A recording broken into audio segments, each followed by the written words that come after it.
Hello everyone and welcome to a brand new video. Today we're going to talk about a subject that's very near and dear to my heart. The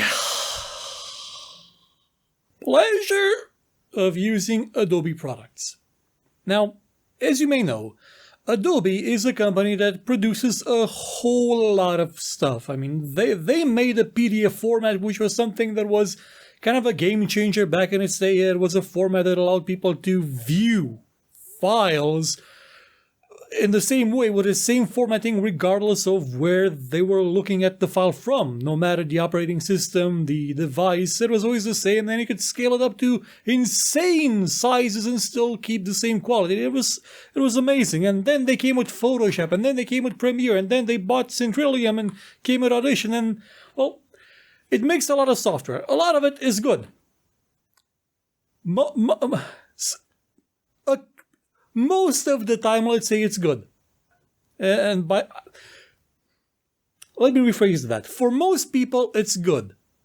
For people that have to use it every day of their cursed life, it can be a bit of a burden.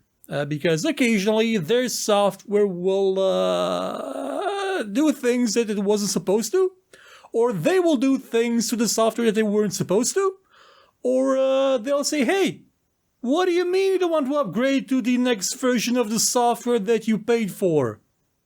Oh, you're a pirate. We don't want that, no, don't you? You're goddamn breaking the law. So, Adobe has issues, but you can't deny that they were, for the most, they kind of still are, kind of the biggest player when it comes to software created for people that want to create stuff, whether it's images, whether it's video, whether it's audio.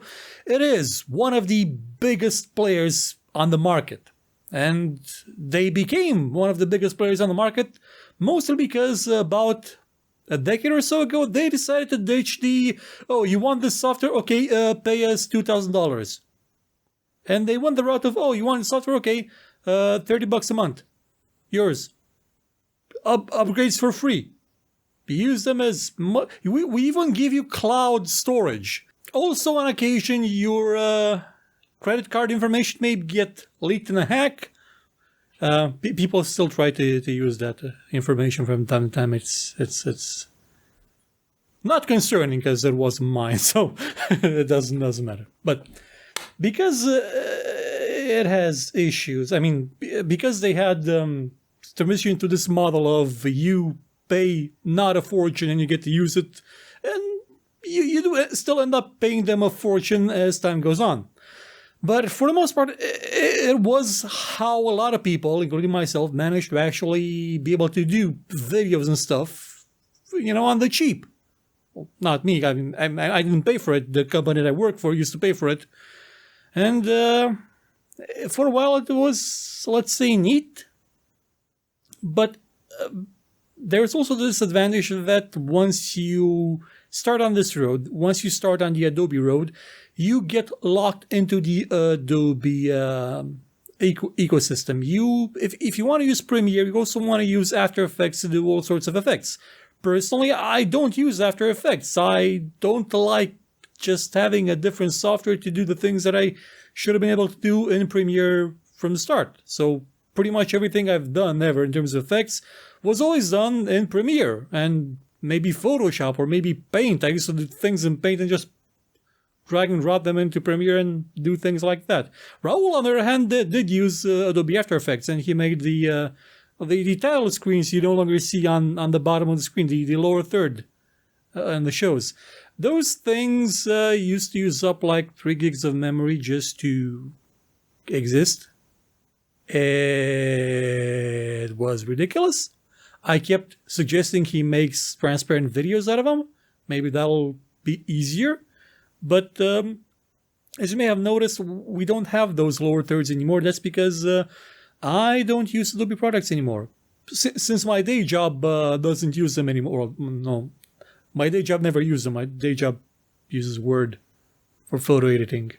Fun fact! My day job uses Word for photo editing. I thought I had an argument against that, but it actually works somewhat better than Paint. But anyway, my other day job did use, up until a while ago, it used Premiere.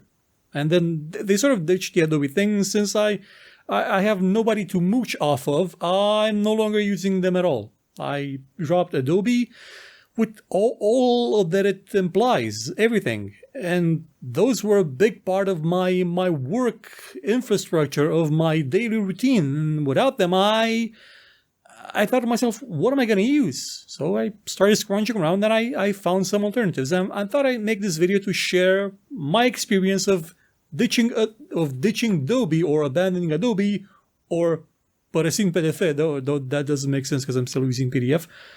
I thought I'd share this experience with you. So let's take them one by one, starting with alphabetical, if you will, with Adobe Audition. Now, Adobe Audition, if you don't know, was a software that used to be made by a company called Centralium, and they were bought out by Adobe, I believe, around 2005, maybe, or 2004, somewhere around there. I've used their product. Audition used to be called Cool Edit Pro back in the day, and I used that from basically when I had a sound card. When I had my Pentium 2, I think around 2003, I was using Cool Edit Pro. It had a free trial on some CDs somebody left me, and that free trial, because we were in Romania, that free trial also had a crack on the disc. And I got really intimate with the software, because back then I didn't have a lot of software. I didn't have the internet. I didn't have access to things. So whenever a software, like a legit software, came around and it didn't expire every month, oh boy, that was like Christmas for me. By the way, Christmas, Merry Christmas, it's around the door. I think I mentioned Merry Christmas last video, doesn't matter. So I got to use that software a lot. Now, I didn't have much to use it on, but I did my best anyway, and I learned to do some stuff in it, like audio editing and track mixing and things, and it had a really neat jingle with Cool Edit Pro. I should think, no, Cool Edit Pro 2 had that. It was Cool Edit Pro 2.0. I eventually got Cool Edit Pro 2.0 as well. I think that one brought in the multi-track mixing, and I really enjoyed that software. So when push came to shove, when Adobe bought it, and I was already in the the Adobe ecosystem, and I had a CPU that could do both audio recording and video recording in separate programs, because the Pentium D couldn't. Oh God, could it not? And the kind of the same thing goes for the. Actually, the F-164 did do it. But anyway, I used it a lot. I used Adobe Audition a lot, and as time went on, it became better and better. Like at one point, it got an amazing feature called Spectral Sound Remover. You could just like pull up the spectral scope of the audio and just circle the repeating audio that you got, and sometimes like a buzzing, like a phone interference. You could just circle it, it'd find it everywhere, and just went poof. Now, I didn't actually have that version of the software, but it would have been cool if I had it when I had those issues. It would have been really cool. We probably wouldn't have needed to make several recordings of the same shows. Not that I mind. I mean, I didn't do the recording myself. That was somebody else doing it that kept forgetting to turn off her phone. But anyway, that's a whole other issue. So Adobe Audition, replacing it, proved a bit difficult, because I did try a couple of years ago to replace Adobe Audition with the Audacity. And I couldn't. Audacity, when I first tried it, had a bit of a strange issue. So when you hit record, it would create a track, and it would record that track. When you stopped, that track was done. It wouldn't let me record onto that track again. And I'm not sure if this was a setting somewhere that I could untick, but I kept looking for it and I didn't find it. Probably didn't find it. Maybe it was there, but in the current version that I'm trying to use now, like seeing on the background, I hope it's working. It is.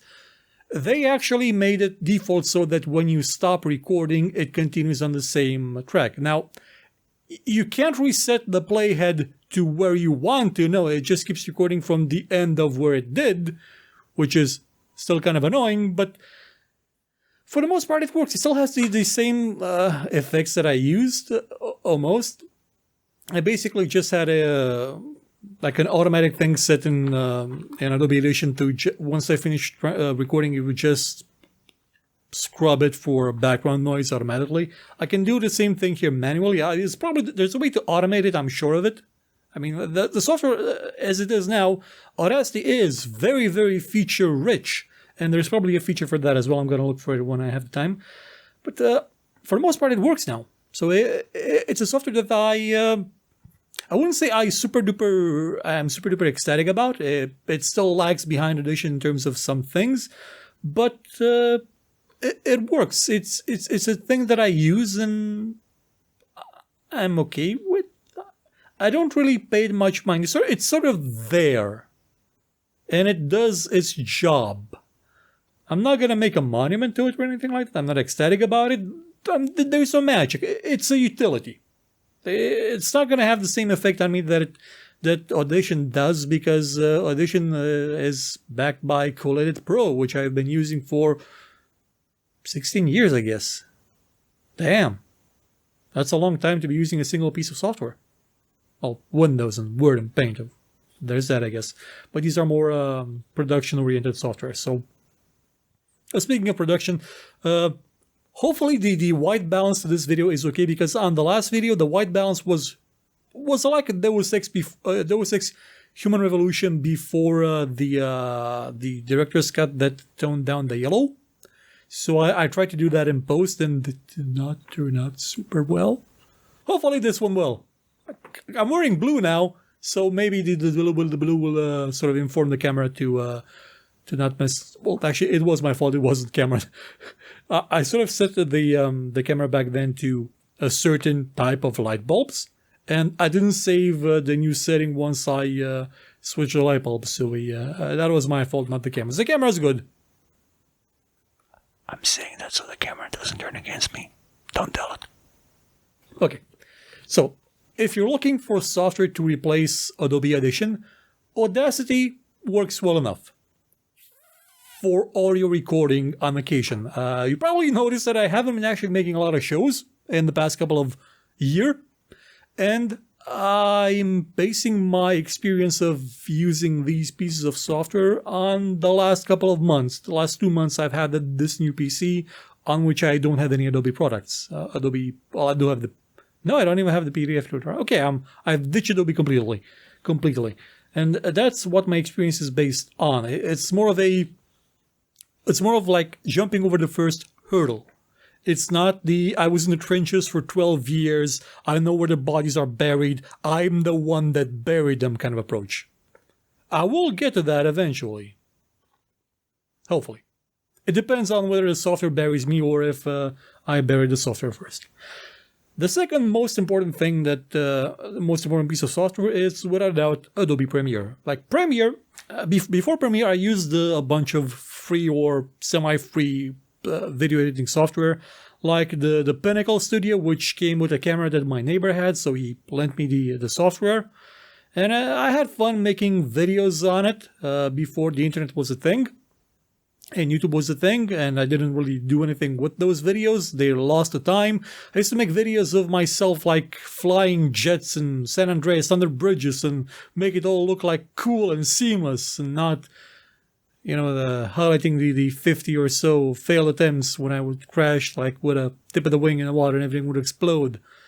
And I also recorded I made a sort of cinematic cut of the story cut of Serious Sam 2, which I didn't do that in the Pinnacle. I did it in Movie Maker, and the export came out flipped. Like the video was flipped because I used the wrong codec. Man, I'm so fond of the present when we don't dick about with everybody's bullshit codec. Remember those days?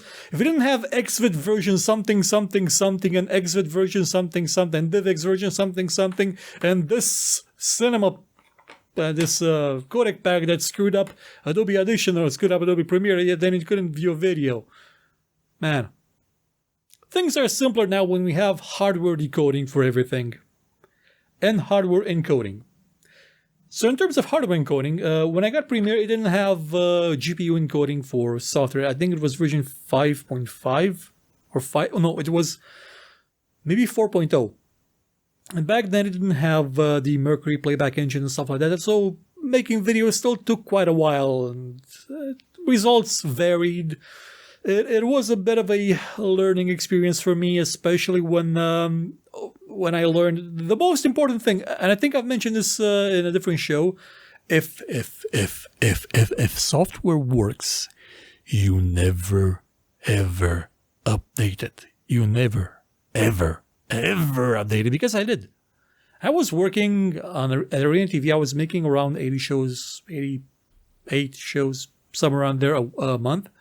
And that entailed me making something similar to the Play Now series 5 days a week. And because I didn't have to do that 5 days a week, I would basically do them all either Sunday or Saturday and just crank them out. At the end of the day, my voice would be dead. I could not speak. My throat hurt a lot. And I would just let it, I would edit them like as hastily as I could and just leave them to render out at night. Which was something, because I usually don't leave my PC at night because I sleep right next to it, and it made a lot of noise because, 100% usage of a Pentium D. That fan cranked up quite a lot. And lo and behold, to my surprise, Adobe launched an update for Adobe Premiere one time that it broke the compatibility with the Fraps codec, meaning that all that work, like 5 hours worth of video, and the hours that it took to actually do the work and everything, useless. I woke up the next morning, had about an hour until the deadline, nothing worked. Everything was broken. And I didn't turn on my speakers, because if I had turned on my speakers, I would have heard the bah that the encoder does when things break. Oh, by the way, Adobe Media Encoder is superb. I'm not sure why people don't use it. Steven doesn't use it for some reason. I don't know. Why would people not? Like, people leave Adobe Premiere open and render in it? Damn, what is this, the Stone Age? Why would you not use that encoder? But anyway, as time went on, the software got better. Or at least I stopped updating it. I think the last major version that I used for the longest time was, I think, 5.5. And that's when I got into doing the old news show. And it was nice experience. It ran well. I never updated it, ever. If it worked, it worked. I just blocked every update possible. And it worked. It was fun. It was nice. It was usable. It was software that when it didn't do stupid things like crash on me for no reason or get stuck. It used to get stuck a lot. Like, I would just hit play and stop. Then I couldn't hit play again. It just didn't work anymore. I had to restart it. I hoped it saved. Thankfully, I did have autosaves turned on. There were a lot of issues that cropped up, but for the most part, it was okay. And then when I switched jobs again, I got the newer version, and to my shock, to my horror, it did not have a jog wheel. Now, for those of you who are too young to remember the good old days, there was a thing called a jog wheel in the interface of Adobe Premiere, where it let you just scrub through the timeline based on a wheel that sort of imitated the motion that you would use if you had an actual physical interface. You did it with the mouse, so you just move the wheel forward, backwards, fast, slow, fast, slow. It was how I did the fine work, fine editing, the little things. It was a nice feature, and they removed it. And the reasoning was that the professionals use JKL or $1,000 editing interface instead of the jog wheel. That's not an excuse. That's a big screw you to people like me that used it.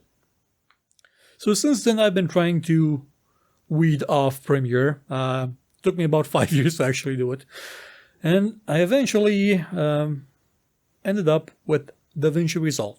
DaVinci Resolve is a free product. Oh, by addition, as you may know, it's also free. It's open source, I think. DaVinci Resolve is not open source, I think. No, it's probably not. It's made by the people at Blackmagic that also make the Blackmagic cameras. And it comes into version. There's the studio version or something like that that is not free. That enables more fiddly thing like dual GPU acceleration and stuff like that. And it also has a free version that basically does everything that the paid version does, except the collaborative aspect, I think, and you only have support for one GPU in terms of encoding acceleration. And so far, I've been amazed how easy to use it is. When you first get into it, it's a bit jarring because it doesn't have the same workflow. It has different tabs for everything. Like you have like a dedicated audio tab, you have a dedicated visual effects tab, you have a dedicated editing tag that I never actually use. I mean, a dedicated cutting tab that I never actually use. You have a home tab, I think, or something like that. Or no, the media tab. And also there you have the deliver, which is the export tab. And it's a different workflow, but once you copy paste your keyboard shortcuts from Premiere, which by default it tries. It has a similar setup to Premiere, but it uses ripple delete on delete instead of simple delete on delete, which you should totally invert because ripple delete it doesn't do the same thing as delete. It just moves things. Like it deletes the space as well, not just the file that you are trying to delete. For the most part, actually editing with it has been a surprisingly fast learning experience. I wasn't expecting that. It's a bit more involved than Premiere. You do have to do a few more things extra, but it's not a big enough jolt, I would say, to the system as I thought it would be. Though there are still a few issues. My main issue, and this goes for Audacity as well, zooming. So when you zoom in on any Adobe product, when you zoom in on timeline, it zooms to where your mouse cursor is. Audacity, DaVinci Resolve do not do that. They zoom to where the playhead is.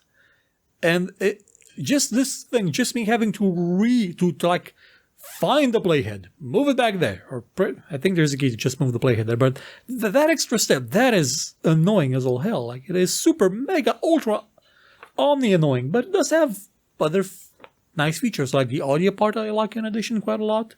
The effects bit is, it's a bit more involved than just, like, drag and dropping the ultra key preset on your video, but it works. It's you can get some okay effects on it. I still haven't done green screen work. I've tried with the cat.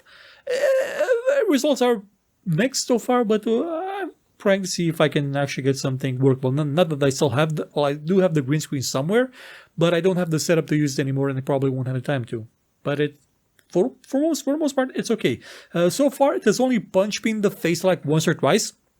Once when I was exporting the Gothic file for the third time, because the first time it made it to like 30 gigs because I forgot to untick best bitrate. Second time it broke because my power went out, because it does that. Third time I ticked network optimization because I heard that's what you have to do to make it more compatible with YouTube, and it spit out an unusable file, a file that just could not be used. I don't know exactly why. Speaking of unusable files, have you noticed the last video was interlaced for some reason? Like, the camera recorded in... oh god, I hope I remember to untick that. Oh, I just totally screwed up the thing, didn't I? Oh god, no. Give it up. Come on. Okay.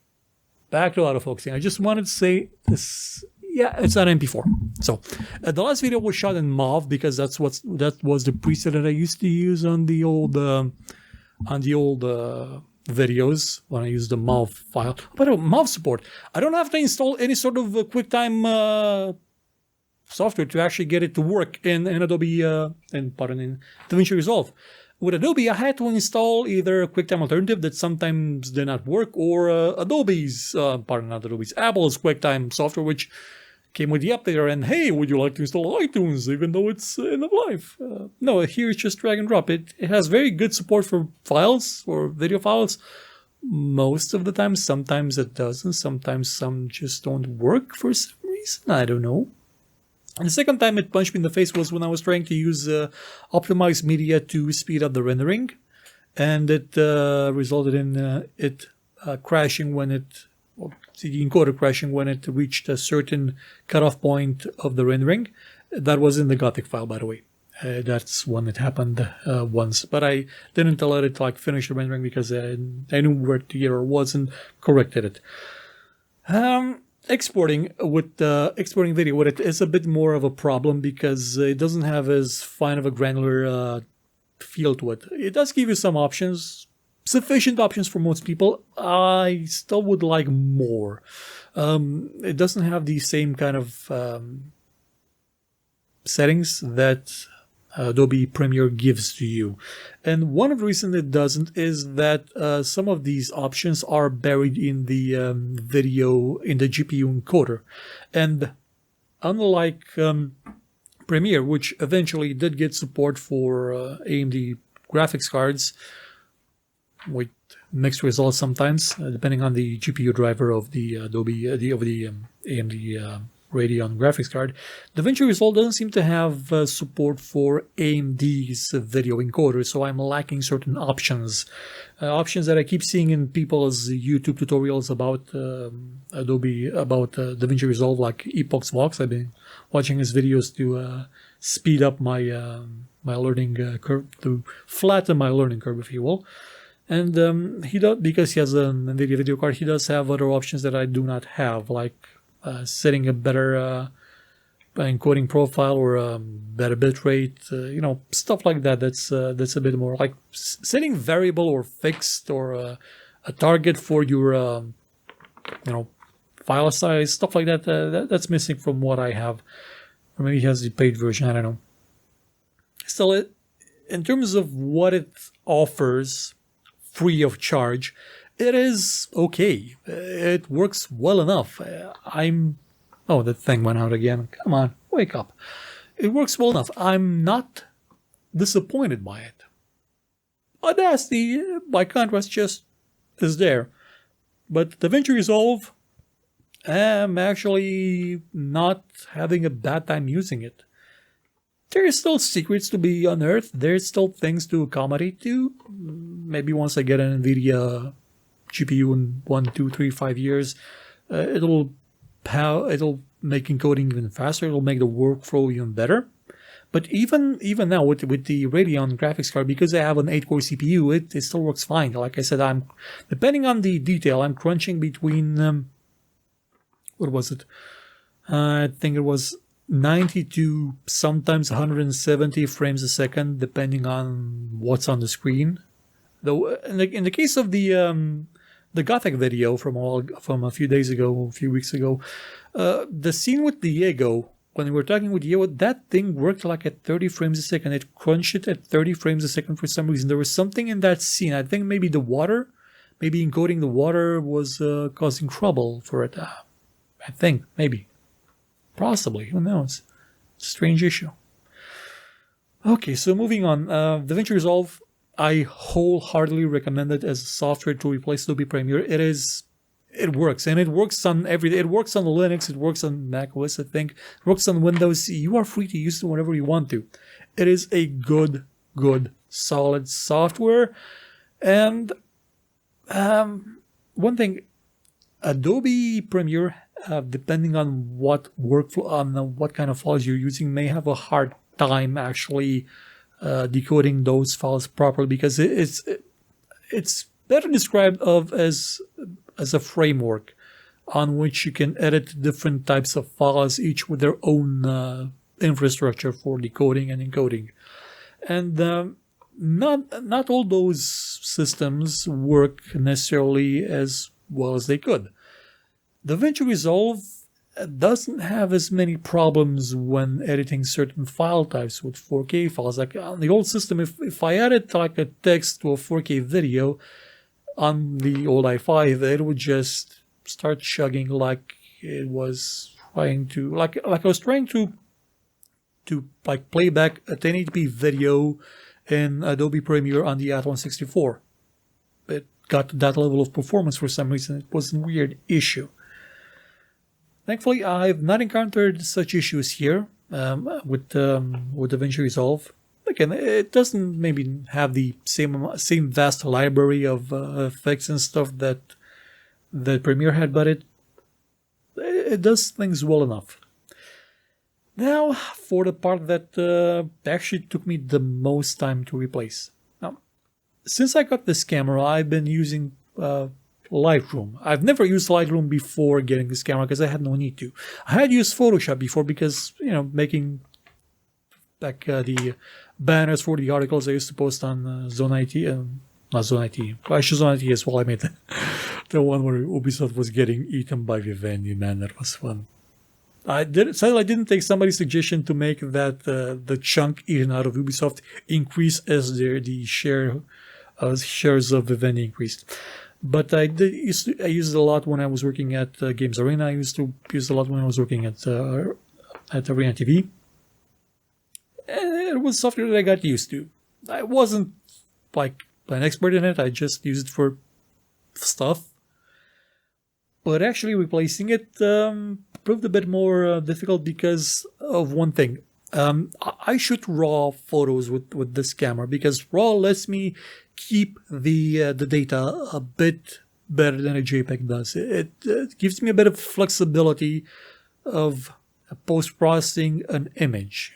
So instead of choosing the settings that the camera decided to go with for the JPEG, I can look at the JPEG and see that, okay, this one could probably look a bit better if I did this, this, and this. If I tone down the shadows, maybe turn down the highlights and stuff like that. And you have a lot more control over those in RAW format because there's just a lot more information there about what the scene actually was, about the colors, about the light, about the details, the actual physical objects you're taking pictures of. And Photoshop does have support for my camera. Pretty much no other software does. I tried a bunch of them, and I eventually settled on a combination of a few of them. My initial thoughts were, okay, I'm going to go with GIMP. GIMP, I've used GIMP before, not seriously, but I've used it before, but I thought it'd be okay. GIMP is still a bit more maybe too involved than what I actually want it to be. For example, to make a text outline in GIMP, you don't just click a button called text outline. You have to select the text, you have to create a mask over the text with, the settings that you want with the stroke, with the what do you call the thing that makes it grow. Yeah, you have to grow the mask like over the text and then set things. It's a bit more fiddly than it needs to be. It still has some things that need to be worked out. So and also, yeah, there was a problem. They didn't have like any support for RAW. To use RAW, I had to use a program that was called UFO RAW, but that for some reason didn't work with the GIMP I had. So instead, I started digging through a bunch of Lightroom type alternatives, like Darktable and Light Zone, and there were a bunch more. And eventually, I settled on a combination of 3 pieces of software to do the combined things I used to do with Photoshop and Lightroom. So for editing RAWs that are specifically my camera's RAWs, I'm using a software called SILKYPIX Developer Studio 8. And that's because it came free with my camera. I have a download code for it for my camera, and that one actually has a profile for this lens, because for some reason this lens is absent in most other software. The lens of the FZ1000 is everywhere. They all have profiles for it, but not for this one. And they have a different enough lens so that there's problem. Like, it doesn't have the same topology, the same curvature, and you notice these things. Now, I could go in and manually dial in, tune in the settings, and maybe get the same effect as I would with a preset profile for my lens, and I tried that for a long time, but things didn't pan out. So this thing, SILKYPIX, does have that profile. The problem is that SILKYPIX has really kind of shitty options in terms of what you actually can do with the video. It has an HDR-like profile that you can slide up and down to make it more vibrant or not, or more light or not. So in combination with it, I'm using also something called RawTherapee. RawTherapee doesn't technically have a profile for my lens. It has a bunch of profiles for every other lens on the goddamn planet and every other camera on the goddamn planet. Since some of them are almost mine, and because they're almost mine, I can tweak them just a tiny bit and ignore the errors. And I'm using this specifically because it has an interface that lets you, you have options. It gives you, I should probably do that on B-roll or something if I can be bothered to actually shoot B-roll. I'm still on a tight schedule, by the way, so sorry about that if the video is still a bit kind of crap. It does give you a lot of options in terms of editing the actual photo. It gives you an insane amount of options. It gives you, I would say, more options than Lightroom. Oh yeah, it does give you a lot more options than Lightroom does, and it does give you enough options to basically replace the raw editing process in Photoshop. Now the options may still be a bit fiddly, like the same way as they were in GIMP, but they're there, and there are a lot of them, and you can just dig in and see how horrible you can make a photo look until you realize, oh, okay, maybe not, maybe that's too much. So for that part, yeah, it works. It works, and I'm so far I've been okay with it. But in terms of, doing photo manipulation and stuff like that, stupid things, it's not really a well-suited software. It's just basically for raw and image processing. So for RawTherapee, by the way, is free. I'm not sure if it's open source, I didn't check. And SILKYPIX, I don't think it's free because I got a download code with my camera. The next software, I'm sure it's not free because for general editing of images, I use PaintShop Pro. I got it from Humble Bundle. The first time it was in Humble Bundle, I missed it. I thought, okay, I'm probably not going to need it. Bam. 1 month later, I was done with Adobe.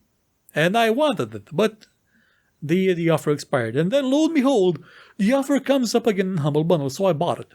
I now own PaintShop Pro Ultimate something 2020, 2019. And it is close enough analog for Photoshop that I can use it for most of the stuff that I would need on a daily basis. And that's okay because I wasn't a native Photoshop user. I started diddling with photos with PaintShop Pro. When PaintShop Pro wasn't bought by Corel, they used to make, I don't know who used to make it back then, but around again, when I got Cool Pro around 2003, I had PaintShop Pro. Now, unlike Cool Edit, this one didn't come with a crack. I had to actually format my hard drive, reinstall Windows every 30 days, but I was okay with it. I had fun with it. I started learning photo manipulation, doing stupid things with photos, with images in PaintShop Pro. So I've come full circle. I've looped myself, as they would say, if this were the hero's journey and not a rant about software. And so far I've been okay. Apart from one thing, the licensing engine that it uses, the service it launches to make sure you're not pirating it, is goddamn adware. It simply just injects ads as a pop-up on my desktop whenever they have like a sale for Black Friday, and I've disabled that. Software still works if I turn it on, no issues, but the fact that I use that for a software that I paid for, granted I didn't pay a lot for it, is I kind of hate Corel almost as much as I dislike Adobe. I want to call it a win-win, but if GIMP gets there, I'm hoping GIMP gets there. But so far, PaintShop Pro has been okay. It's been okay to take up the slack of the stuff I used to do in Photoshop, just as RawTherapee, or in some cases, if I really need the proper aspect ratios and stuff on a picture, I can use SILKYPIX Developer Studio. Together, they form a nice alliance, if you will, of software that I can use instead of the Adobe range. Now, you may be wondering, well, what about Illustrator and all the other stuff? Well, I haven't used Illustrator since I was working on a video games magazine back in 2009, one that never saw the light of day because we needed a technical editor to actually do the editing, and I could have done that. The problem was that I didn't have the time to do that, and if I said, okay, I'm going to do that for the first issue, I was going to have to do that for all the issues. It boils down to the ancient problem of if you do something for people once, even as a favor, they will expect you to do it always. And I've not learned this rule properly, especially on my day job, because on my day job, people say, hey, can you do me a solid and help me with my phone? And I say, yeah, sure, okay, no problem. And then the floodgates open and they all come with their phones and computers and they want games and they want that and that and that and they never stop. Just like my parents. They never stop wanting. But that's a whole different depressing story. So far, my abandoning of Adobe has been okay. Like you're seeing this video now, even though I've abandoned Adobe and the system works. It's functional.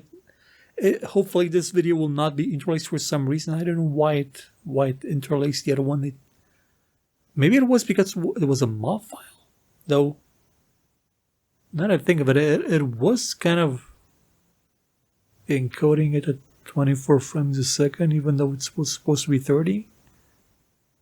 Who knows? I'm probably going to see in detail this time why if it's going to do the same thing. I hope it won't do the same thing. And I hope that the white balance in this video is a bit better. DaVinci does give you a lot of tools to, set proper white balance, especially if you have one of those color palettes that you can hold up to the camera and see, oh, this is supposed to be this. I don't have one of those. I should have probably got them on like 10 years ago. Would have probably been useful to make videos that don't look like crap. I mean, I still remember the day I got this monitor, like this one, and realized that my older TN monitor was color corrected like crap, and every video I ever shot was horrible. And when I tried to correct them, because I was using really bad lighting and a webcam, they came out looking worse. They never stopped looking worse. Thankfully, this camera shoots kind of okay. The RAW's camera was okay as well in some aspects. And, well, if you want to ditch Adobe, just know that there are solutions out there. You can have a workflow that is, I would say, workable. I won't call it yet dependable because I haven't done daily video editing. I haven't done daily video production in a year. So I can't tell you for sure if that is dependable. I cannot tell you where the bodies are buried. Maybe in a year I will. Maybe I'm going to win the lottery and go back to doing this. Or save the world from an asteroid. Or call the asteroid. It depends. Asteroids. There's always time to change your mind about asteroids. So I'm going to see you again with the video. So earlier this year I was talking with Steven about things. We're probably going to try and do a video that's going to be I think. We keep postponing the brainstorming session because we're both tired as hell. Especially this is my vacation, and once it's done, I'm going to go back to work. So I kind of want to rest a bit in this period.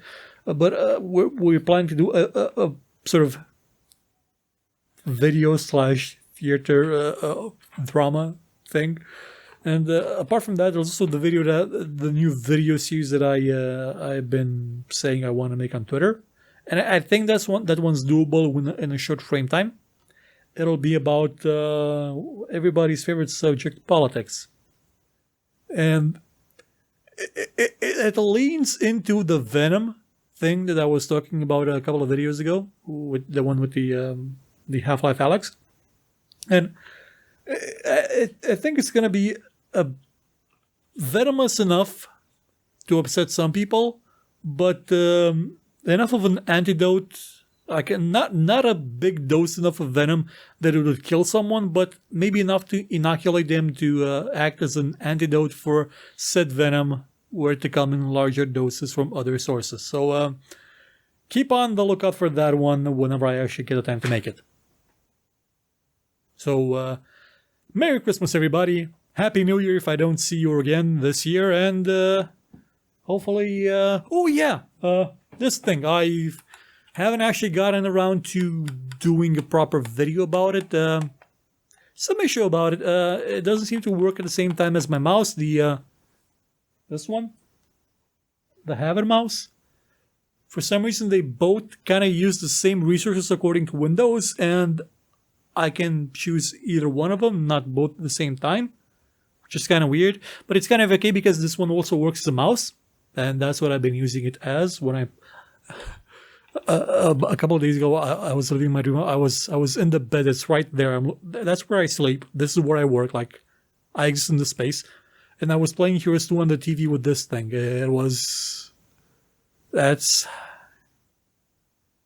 how kings live. I don't know if I'm worthy of this. This is amazing.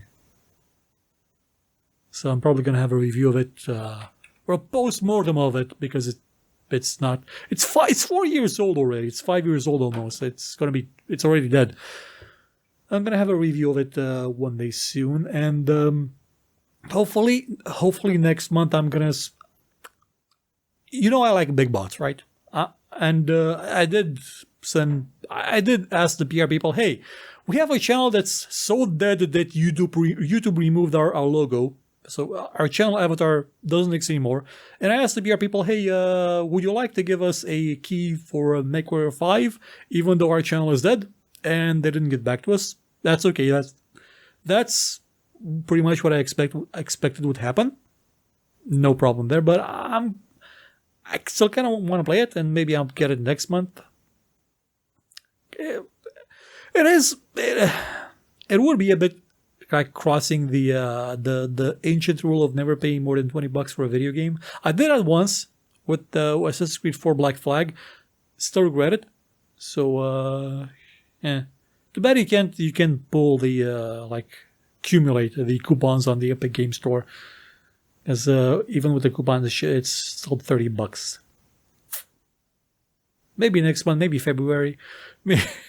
Maybe we'll do Mech March this year, because last year I wanted to do Mech March, but it turned into March with some mechs in it because I did MechWarrior 1 and then Monkey Island May and June. Oh, that was funny. Yeah. Here I am reminiscing about the good old days. You can tell I'm a hack just by the last bit of this video. Like, you can tell I'm a total hack on just a has-been used, washed up. But it's better than facing the alternatives. Like the reality that my country is crumbling around me and everything's going bad, and oh boy. This probably should be an outtake or something. Who knows? Again, Merry Christmas, Happy New Year, and the rest of us, a Happy Festivus? I think that's the one the Scientologists use. Goodbye.